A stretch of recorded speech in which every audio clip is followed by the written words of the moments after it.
Hi అండి. Seventh class sem 1 second lesson అడవులు ఉంటుంది కదా. సో అందులో 7 శీతోష్ణ స్థితి మండలాలు కొంచెం కన్ఫ్యూజ్ అవుతూ ఉంటాం కదా. సో అవి ఈరోజు చూద్దాం.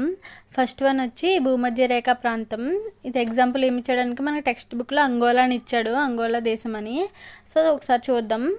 ఈ భూమధ్య రేఖ ఉష్ణమండల శీతోష్ణ స్థితి అనేది భూమధ్య రేఖకు ఇరువైపులా 5 degrees నుంచి 10 degrees వరకు ఉంటుందంట.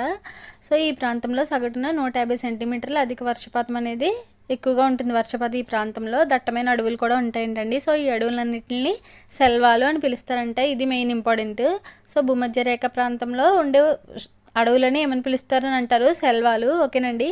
ఇక్కడ ఉండే ప్రజలు ఎవరంటే అమెజాన్ రెడ్ ఇండియన్లు అండ్ కాంగో పరివాహక ప్రాంతంలోని పిగ్మీలు. ఇక్కడ చేసే వ్యవసాయం అయితే పోడు వ్యవసాయం. అక్కడ ప్రజలు వేట మీద ఆధారపడి ఉంటారు. అంతేనండి.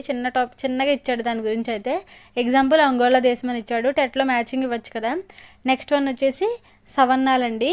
ఈ సవన్నాలు అనేవి ఈ సవన్నా ప్రాంతంలో భూమధ్య రేఖకు సమీపంగా ఉన్న చోట దట్టమైన అడవులు ఎక్కువగా ఉంటాయండి.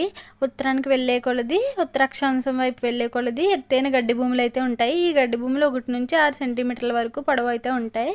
ఇక్కడ ప్రజలందరికీ పశుపోషణ అనేది ప్రధాన జీవన ఉపాధి. టెక్స్ట్ బుక్లో ఇచ్చిన ఎగ్జాంపుల్ దేశం అయితే కెన్యా అండి సవన్నాలకి. నెక్స్ట్ వచ్చేసి ఎడారి ప్రాంతం.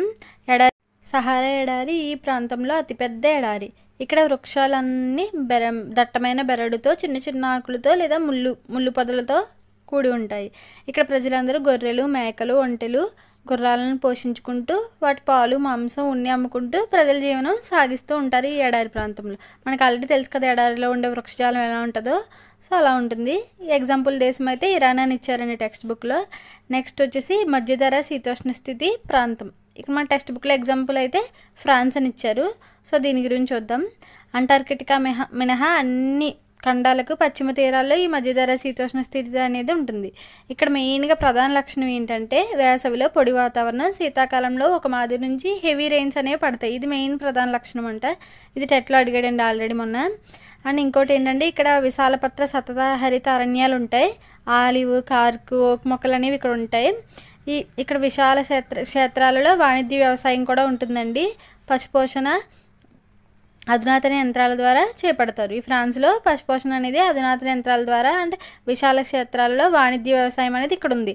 మన టెట్లో ఏమడిగాడంటే విస్తృత వ్యవసాయం ఎక్కడని అడిగాడు. అది నెక్స్ట్ దాంట్లో ఉంటుంది స్టెప్పిల్లో. ఇది మాత్రం వాణిజ్య వ్యవసాయం అండి. కొంచెం కన్ఫ్యూజ్ ఉంటుంది, చూసుకోండి.